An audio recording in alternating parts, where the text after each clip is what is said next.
How do we make space for this thing that is a part of us that we can't separate? We can't just cut it off and saw it off and sew it up. We can try, right? But we might just find that thing coming back around at another time unexpectedly with even more things attached. Welcome back to the You Need a Counselor podcast. This is a show presented by Heart and Solutions Counseling Agency. We release new episodes every Sunday at 5 p.m. Central and encourage you to batch up that laundry, put away the dishes, plan for the week ahead, or do any other task that might seem daunting while you give our show a listen. You might just be encouraged to call your therapist, connect with this week's guest, or seek out those services you've been considering for a while but haven't made the commitment to yet. If you are in the state of Iowa and are in need of mental or behavioral health counseling, give us a call at 1-800-531-4236. Enjoy the show. Hello, and welcome back to the You Need a Counselor podcast. My name is Dr. Julie Johnson. I'm the president and founder here at Heart and Solutions, Mental Health and Behavioral Health Counseling in Iowa. And I'm Chrissa Hunt. I am our vice president in charge of the behavioral health department. And this is our podcast, You Need a Counselor. So we are a podcast designed for people curious about counseling, but have barriers keeping them from experiencing the benefits of counseling. Our mission is to share stories about counseling, good, bad, and indifferent, and spread the message that everyone can benefit from mental health and behavioral health counseling services. Our guest today is a licensed mental health counselor in the Cedar Valley area here in Iowa. He offers telehealth sessions to anybody in the state of Iowa, as well as in-office sessions in the city of Waterloo.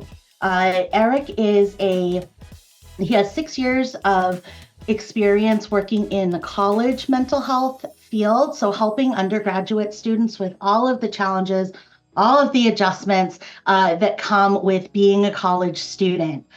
He is now working individually with clients that are maybe suffering from some anxiety, from some depression, or having some symptoms from previous or current traumatic experiences. Eric utilizes a variety of different techniques in those counseling sessions, and we're excited to hear about a lot of them because there are two that we haven't talked about on this show before. One is acceptance and commitment therapy. So if you're hearing that and going like, what the heck is that? Or maybe you've heard the acronym ACT and you're like, what does that even mean? We're going to talk about that today, as well as the techniques of existential therapy techniques. So we're very excited to hear about that. So let's welcome Eric Eittreim to the show today. Thanks, Eric, for being here. Thank you guys for having me. So, oh my goodness. Okay, so tell us first, what drew you to the counseling field to begin with? Right. So that is a very interesting, semi-complicated, but semi-fairly simple answer. And it does kind of involve part of the topic here today that we were, but originally my whole life, the spiel I kind of give new colleagues, clients is, I kind of grew up just a math and science nerd. I loved engineering. My whole life, I thought I wanted to be a mechanical engineer. I loved playing kind of design-related games like Roller Tycoons. I wanted to maybe design like theme parks, that kind of stuff. So I eventually applied to Iowa State, got into the mechanical engineering program, didn't really apply anywhere else. And throughout that time, I had kind of gone through some friendship changes, a relationship between high school and college kind of ended. And I had already made contact with my current and former therapist from about 16 to 18 when I was in high school. Things. And then whirlwind just kind of happened during midway of my freshman year. And going back to therapy with him eventually just kind of led me to feel like my struggles with engineering to keep up with the GPA that is just kind of minimally necessary to be competitive was realistically coming to an end of my dream after my freshman year. And I just couldn't really figure out like where I was going to go. So I was kind of living with another kid from high school and his roommate for a little while. I was just trying to figure out, like, where do I want to be here in my social life? And I don't know. I was just kind of there and supporting and talking with some of them. And one night, one of the kiddos was just like, have you ever, kids, like, you're really easy to talk to. It's really nice to have you listen and those kind of things. Have you ever considered? And I was like, no, I'd never taken a psych class before. Thought it was always interesting. I just kind of on a whim decided to take a chance and switch to psychology. There was something within me after everything that happened that really ultimately wanted to just try to understand people's behaviors, why they might do some of the things they do that lead to everybody's individual kind of suffering. To this day, maybe I've yet to completely understand that answer, but I think I understand much more behind everything that happened for me that kind of slowly pushed me into this. Once I got into psychology, I was always a very decent. I wasn't like bad, but coming from Johnston High School, big 4A school in the state, it's very competitive. Um, Not doing well at engineering really sparked a motivation for me to try even harder when it came to psych. I just kind of dove at first. And within the first couple months of taking those courses, I just started falling in love. I started really doing very well, better than I actually expected. And it just started becoming like a thing for me where I just kind of, I don't want to say addicted, but I found a new motivation to try to create meaning in my life in ways that I just wasn't getting in other areas. So I was trying to rely on that. And then over the rest of my time of undergrad, going through psych, talking with my own personal therapist, started navigating that conversation of like, where do I want to go with this? I was in a research lab at Iowa State. My professor there is one of the leading researchers in the nation for career and identity development, kind of personality type outfit stuff, RIASEC, all that fun stuff. And I was kind of at a crossroads. Do I try to apply to the doc program for counseling psych and stay at Iowa State for another 6 more years? Or do I apply to the master's program here at UNI for mental health counseling and shorten up that time and experience of secondary education?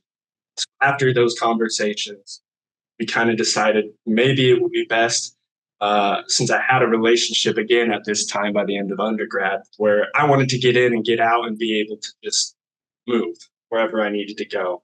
So I did that.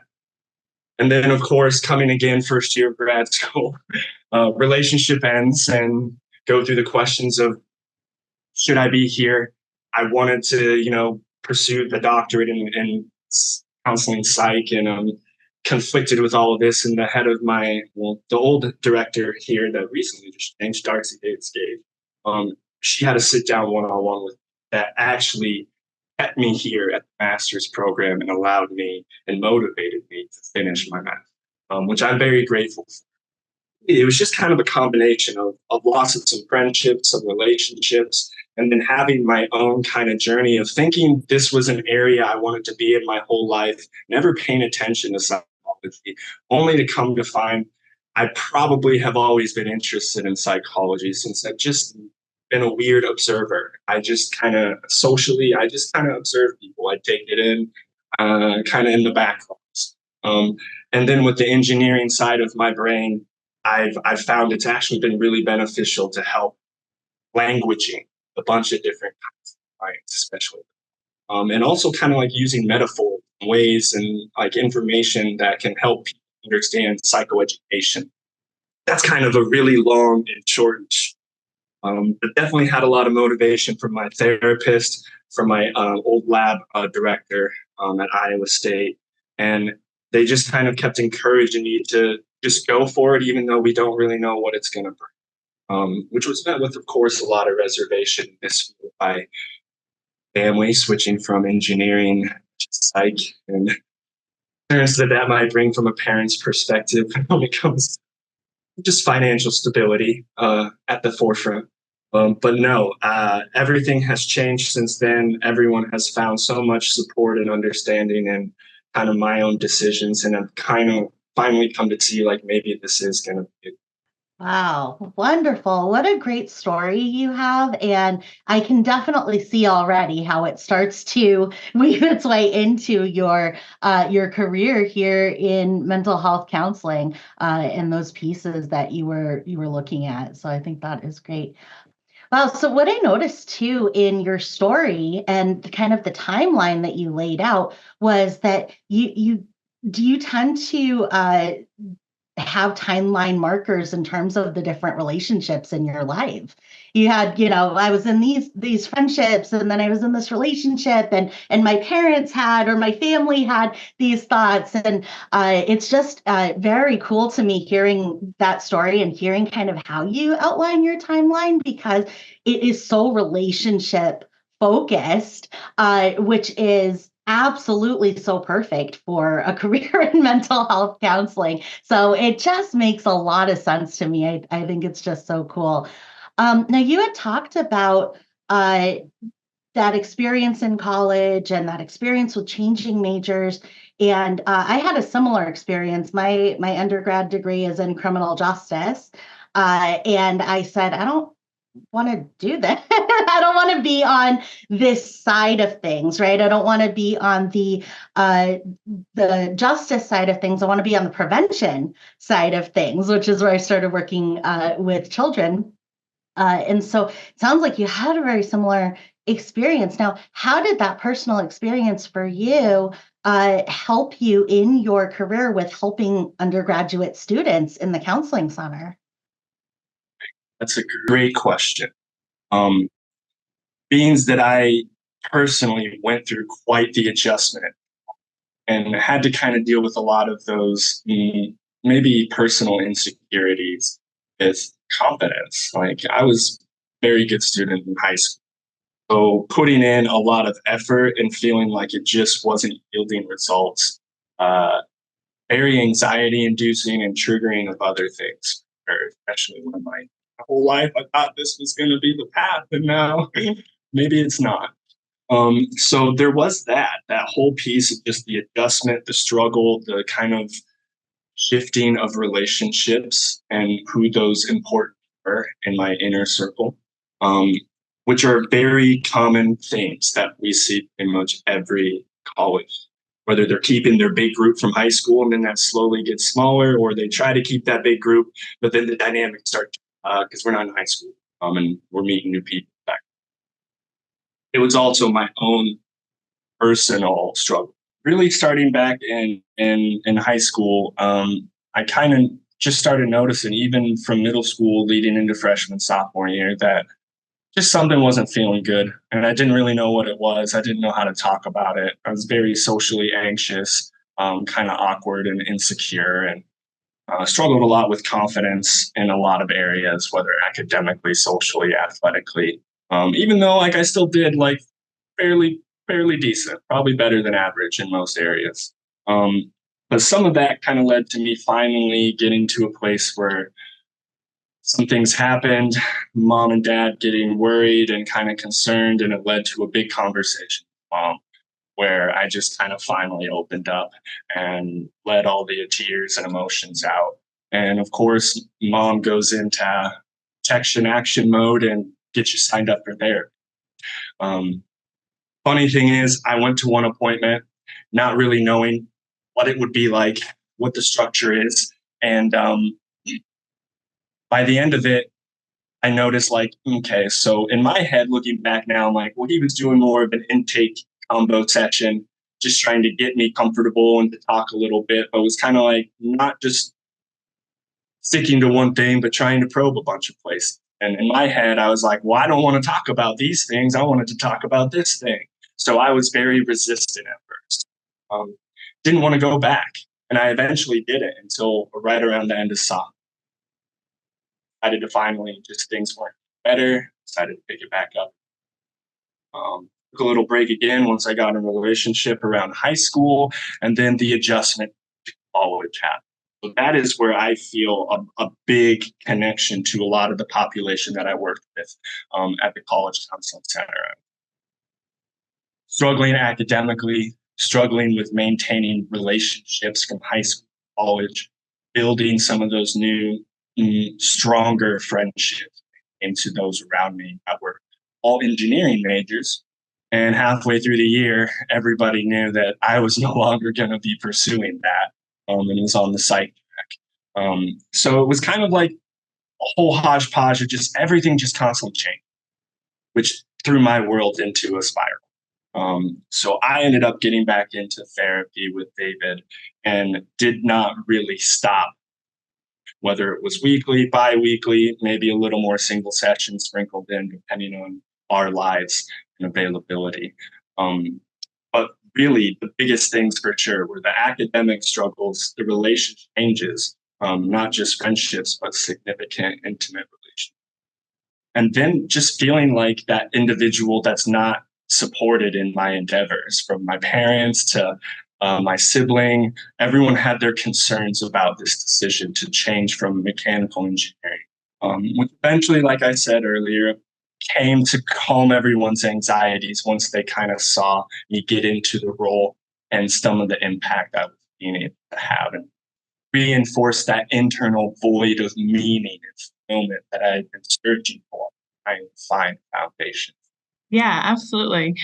So you were talking about when you first started therapy, then when your mom made you go when you were in high school, that like resistance during the assessment, didn't want to talk about things he was asking you about. How did you keep going then? And then when you later struggled in college, you reached back out to that same therapist. So what made you eventually then build that connection and have that relationship with him? Great question. A lot of it really came from mom. Like, not saying you don't have a choice anymore, but it was kind of like you're getting to the point where maybe this is something you should be a little bit more seriously considering. And of course, at 16 years old, as I'm starting to see now with more and more younger kids, like there's a stigma. There's a stigma regardless of how old you are. So I kept a little more quiet about it.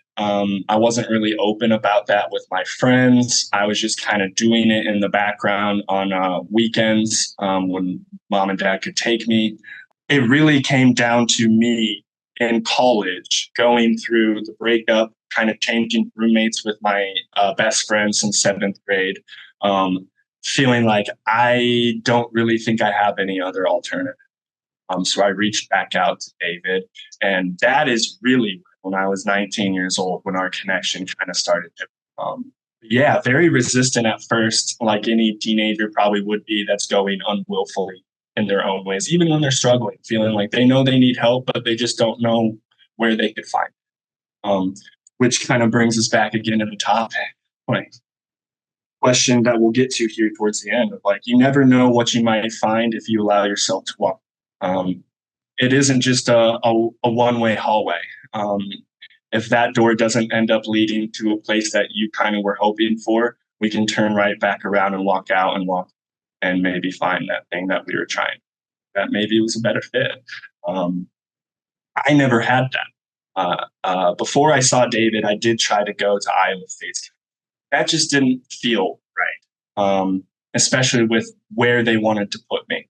I felt they were kind of missing out on the really big underlying presentation of symptoms, and rather more looking at consequences, if you will, side effects of being in those places, struggling. So I didn't really want to pursue that. So I opened the phone back up and got David connected. And he was very appreciative of that and understanding of that, but he still had those things always as concern. But that was also the biggest thing I did about him as time went on, was he understood if he pushed too far and created that resistance, I might kind of want to go away from it. But yeah, it really was a work in progress from everybody trying to get me back in there, keep me going. And then once we really built that in-depth rapport, I didn't really want to stop going because it was just so helpful, having a place to be able to get out some of the things we're holding on to, but then have someone else try to reflect upon that, bring that to you in perspective. That is the most powerful thing that happens. And it's very neat because it's so unique and it's never the same. Which is what I really love about this, is every appointment, every person has that potential to be completely new, brand new. And you never know when you're going to hit that golden nugget we're digging for. Wow, absolutely. There's so much there's so many important things that you said there. And I think that the biggest theme that I'm hearing through your story is the the ability that you have been building your entire life to say, I am able to choose what feels right for me, no matter what other people might be doing or might think about what I'm going to do or what I feel like I should be doing, right? And no matter what gives me fear or what triggers my anxiety, I still am able to choose what it is that feels right for me. And for so many people, they come to a crossroads, right? Like that, where, okay, I'm studying engineering, I'm studying criminal justice, right? But it's like, it's not giving me what I need from something that I'm going to spend a lot of my adult life doing. So I might as well enjoy it, right? And so it's so easy to come to a crossroads like that and take the comfortable option, which is to stay where we are, keep doing what we're doing, right? Okay, well, I'm this far into a mechanical engineering degree, right? I might as well finish it. And the bravery and courage that it takes to say, no, I tried this. This is what I legitimately thought that I wanted to do. If I didn't think that, I wouldn't have done it. And so this is legitimately what I wanted to do. And it was worth trying it because now I know that isn't what I want to do. I'm going to try this new thing that's also scary because that could also not be the right thing for me. Right. And having the courage to do that. And as you're telling your story of what led you to the counseling field, you had so many crossroads like that. Once you're studying psychology, there's 1,000 things you can do with that degree, and direct counseling is just one of them. So it's amazing to me that you've been able to do that, and it sounds like that strength really comes from the support, the relationships that you've been able to build around you. And when you talk about your mom being a support for you, there's trust there because even though you're like, I don't want to go talk to some guy about right but there's trust that, okay, if she's saying that I should do this, it's coming from a protective place. It's coming from wanting to help me. I'm going to trust that. But then also having the courage to be like, I didn't like that assessment. He was asking me a bunch of stuff. I don't want to tell him. I'm done with it right now, right? And then also having the courage to say like, okay, I'm going to try it again. And I think it's such a great message for any parents who might have a child of any age who might be going, okay, something has changed with my child, right? They're isolating more, or they're just having a lot of challenges in their life. Something's off with them lately. I'm gonna dig a little bit into that, right? I'm gonna have the conversations directly with them, and then I'm gonna get support for that. And knowing that just because we might bring our child to counseling and then the child is like, nope, I'm not doing this anymore, it's not a fail. That is a win. And I think it's so tempting or easy as a parent to think like, oh, well, that didn't work, right? Darn it. I tried, I did my best, it didn't work. And then being able to hear this story of, no, it did. It still did something. You're a counselor today. It's amazing. And as I'm hearing you speak, I'm going, oh my gosh, that's my story too. I saw my first therapist when I was 13 and refused to talk to her. I mean, just would not look at her, like completely refused. I'm sure my assessment said like, client refused to talk to the therapist, and that was basically it. But I kept going, so I didn't have a choice with my school. So I kept going, and I'm a therapist today because it did work, even though I refused to talk to her, even though we played Othello the entire session. It worked.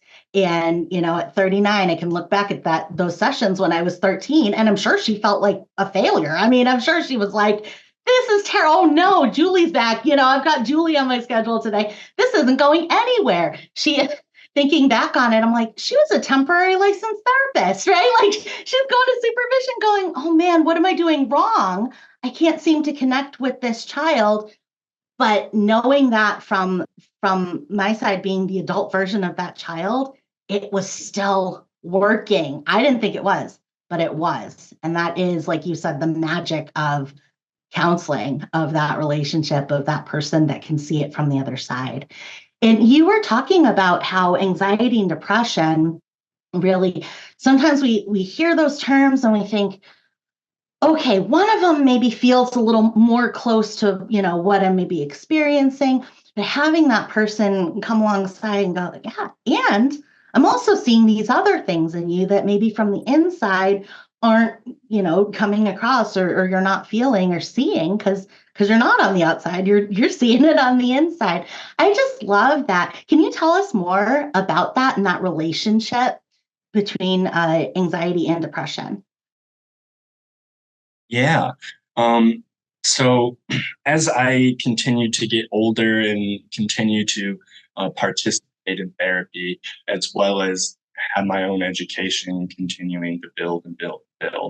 Um, and then once I got to grad school, and you start getting more into your practicum and your internships, and you're starting to see clients. You might not feel like you're a professional counselor, but like technically at that time, even in practicum, for the place you're working in a way, even if it's one day a week. So it kind of is that first taste of what that professional role would be like. And the more that you sit in front of people and help, I think, reflect with them to help them gather awareness, it's I literally say this process is hopefully as beneficial for you as it always is for me on the other side of the room, because we just gather so much awareness about human experience that then we can funnel into looking through a lens at our own. So I started to understand more of the separations between anxiety and depression, how I was perceiving my experiences, often leaning more towards the lower depressive side and not really acknowledging the quick flares of fire of anxiety that were spiraling me back down into staying in the mucky muck down in there. And once your feet are stuck in, 2 feet of mud, it takes a lot of effort to take. And the more anxiety you add on top of that for recognizing how hard it feels to take each step, it just adds and compounds and exponentially increases not only how big we're feeling anxiety, how heavy it feels. And I never really got that understanding as well as I did, I feel, in depth until I was started seeing more and more people on the other side of the room as the therapist. David definitely helped me process through those things and helped me gather my awarenesses of like, hey, you're saying you're talking about depression, but maybe some of these symptoms are more related to anxiety on the surface. Like what you're noticing and experiencing, the irritability, the excessive worrying, the quick kind of rate of speech, and inability to slow that down once that ball gets rolling, right? And then how that pops against the pins. We all went bowling, and then throws you back down into the gutter and has that ball come back to start. And you didn't realize going down into the gutter was me sliding into depression. Right? Yeah. So it definitely helped me to work with people, help me more understand my own experiences.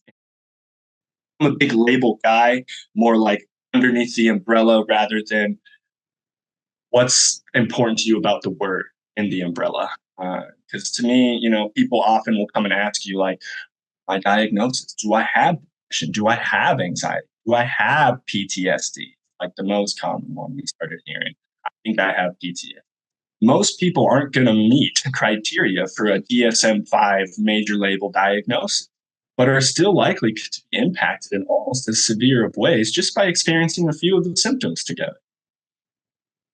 So helping kind of me and others like recognize where we're at within that. Like how big does this feel? How many symptoms are present underneath this and underneath that? How do they relate together and continue to influence the anxiety symptoms as well as some of the depressive? Is really where I feel some of my strength come into play.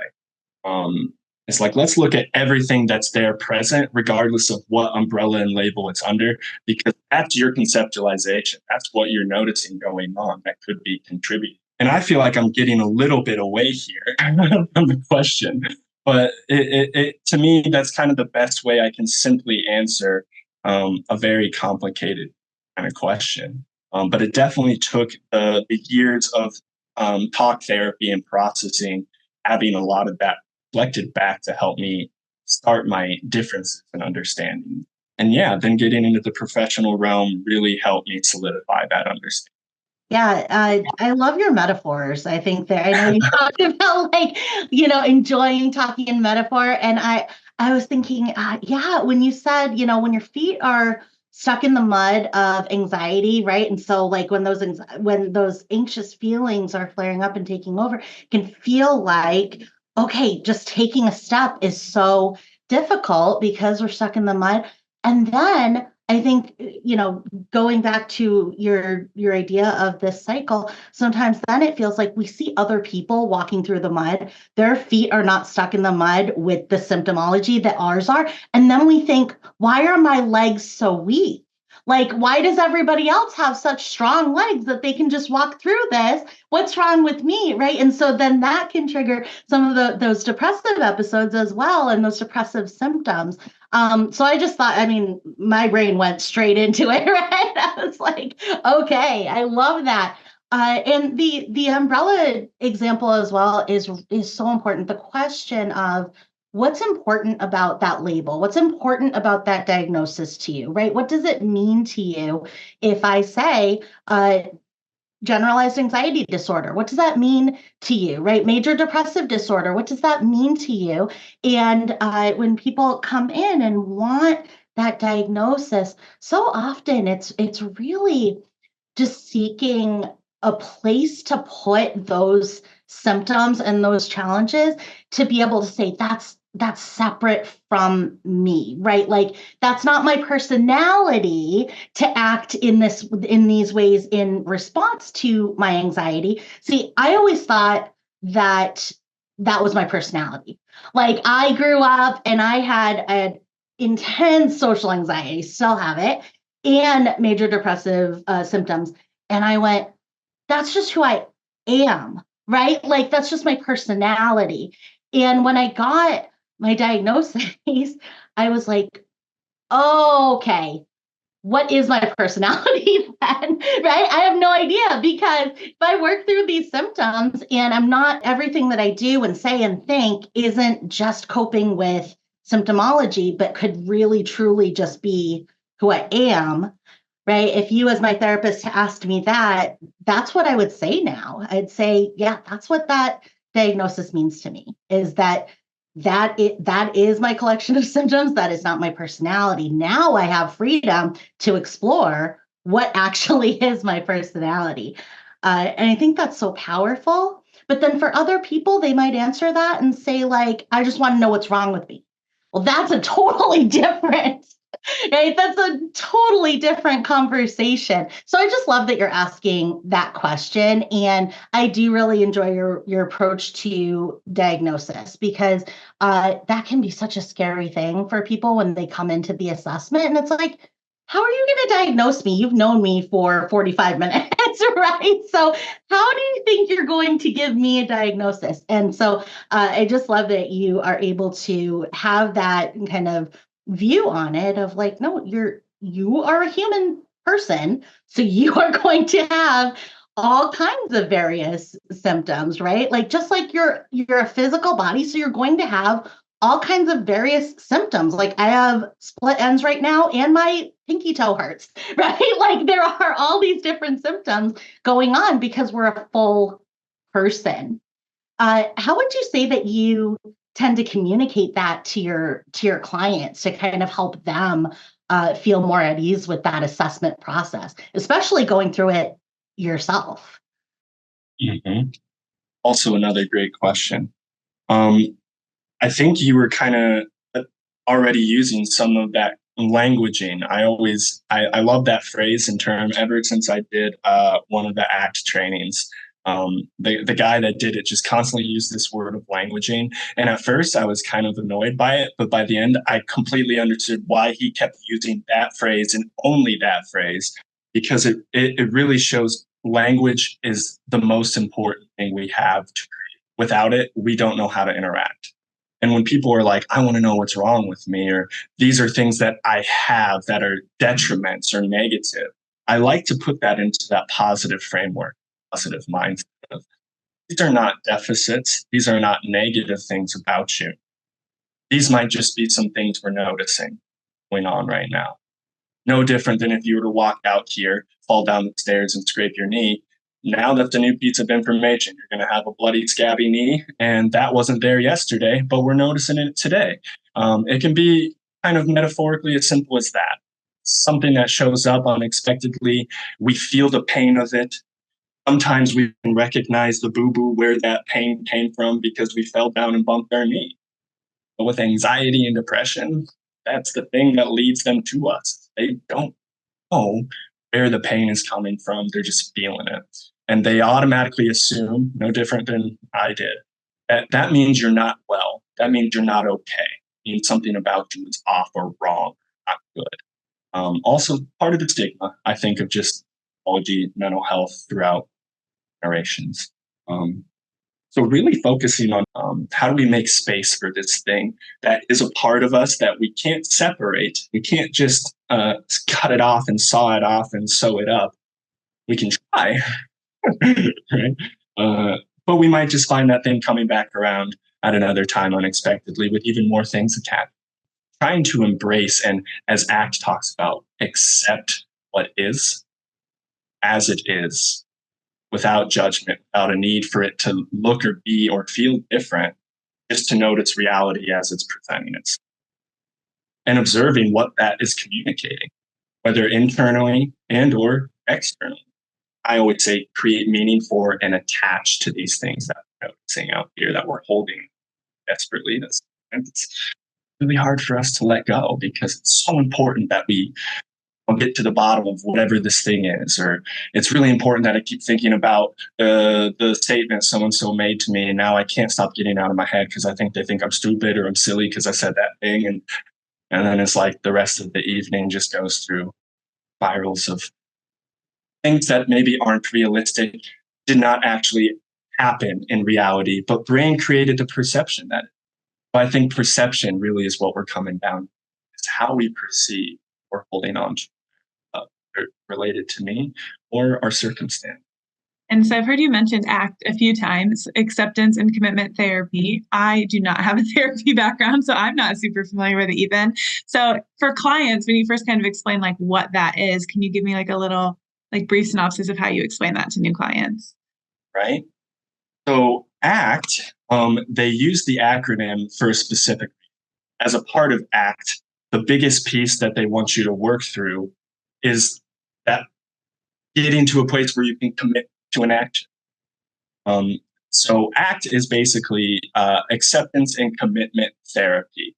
And it utilizes a framework very similar to CBT, has some aspects of, let me correct that. For those that don't know what CBT is, that are watching, cognitive behavioral therapy is the one that most of us in society hear about when we think of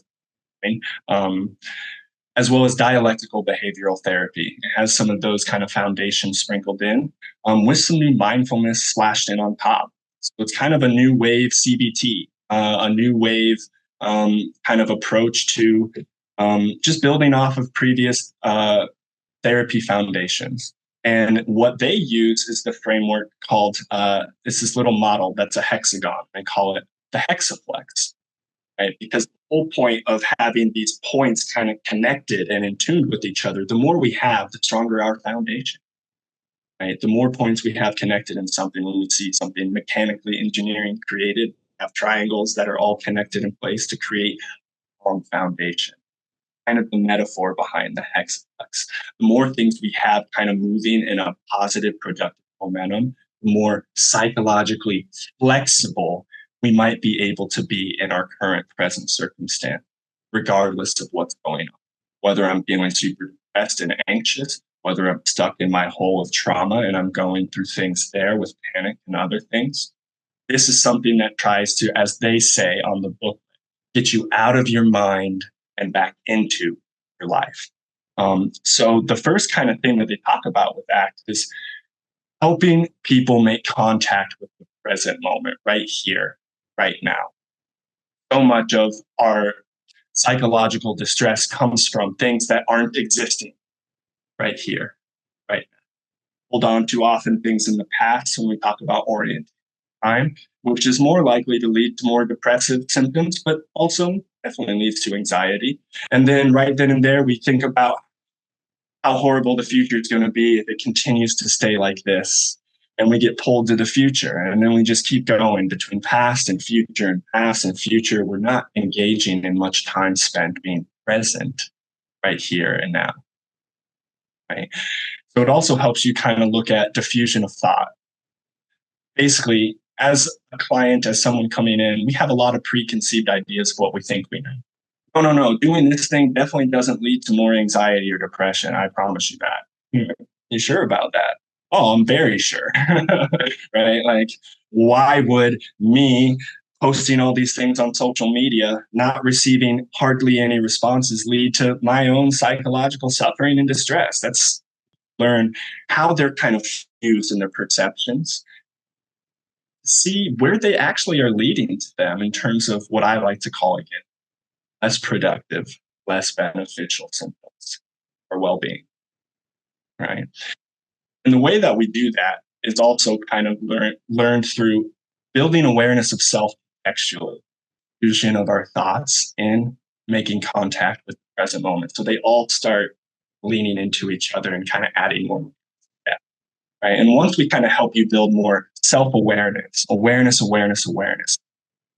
I always say awareness is power. What you do with it finds you, right? So once we kind of start building some of these foundational awarenesses of what triggers are, how they affect you, and then learning how to gather awareness of that as it's happening in the moment, as close to the second it triggered. Then we start working through, okay, well, whatever is distressing you is probably in result to some sense of lack of acceptance of circumstance going on right here, right now, or in the recent past, long-term past, and our projection, what we think that it's going to be. Like, oh no, I'm never going to be an engineer anymore. What does that mean? I don't know. We just will find out, Hard to accept that things are changing, then leads to potentially more distress. The acceptance piece is right here in the present. And then we start looking at values. What is important? Creates meaning, and or at least what do you think it does? Right? Because that might also be a place where we're fused with some kind of thought and perception that's less productive and beneficial, even though we think it's productive and beneficial. So say they're an individual that identifies on the as LGBTQ plus. And they grew up in a small rural town where faith was really important to them. And throughout their whole life, they kind of had to hold that piece of identity in hiding, in secret. And then once they get here to a big college community, there's a lot of faith-based organizations around that they can participate. And they start participating in these organizations, hoping in a way that it's going to be a place that feels welcoming and warm. And then they start hearing these conflicting messages, not only from the people at the front, but also some of the congregation.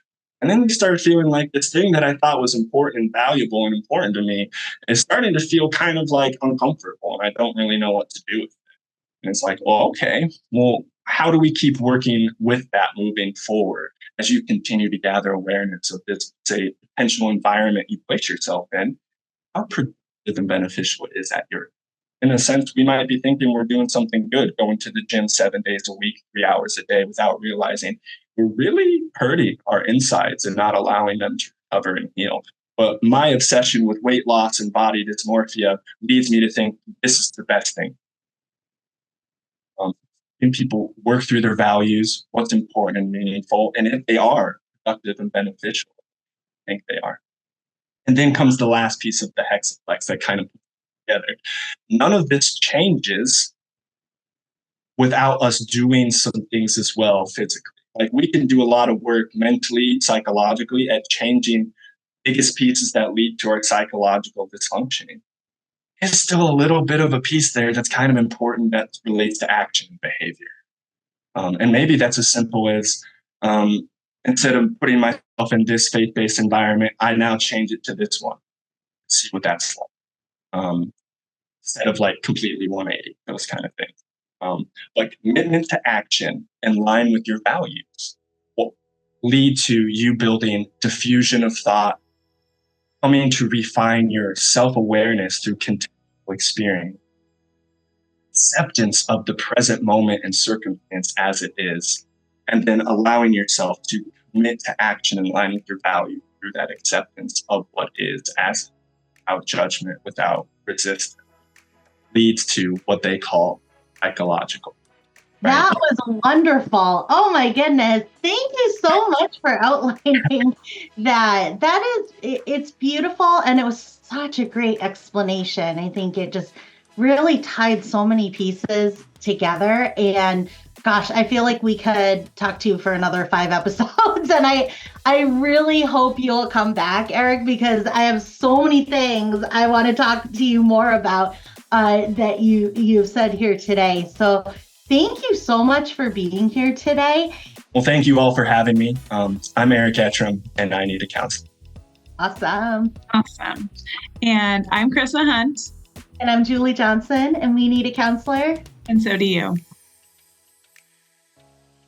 Thank you for listening to the You Need a Counselor podcast. We are so grateful that you're here. Now, we want to hear from you. Text us or give us a call at 515-650-3231. You can also find and connect with You Need a Counselor on Facebook and Instagram. If you've enjoyed today's show, please take a moment to like, review, or leave a comment, as all of these things help others to find and benefit from the podcast as well. If you're in the state of Iowa and interested in mental health counseling or behavioral health intervention services, give us a call at 800-531-4236.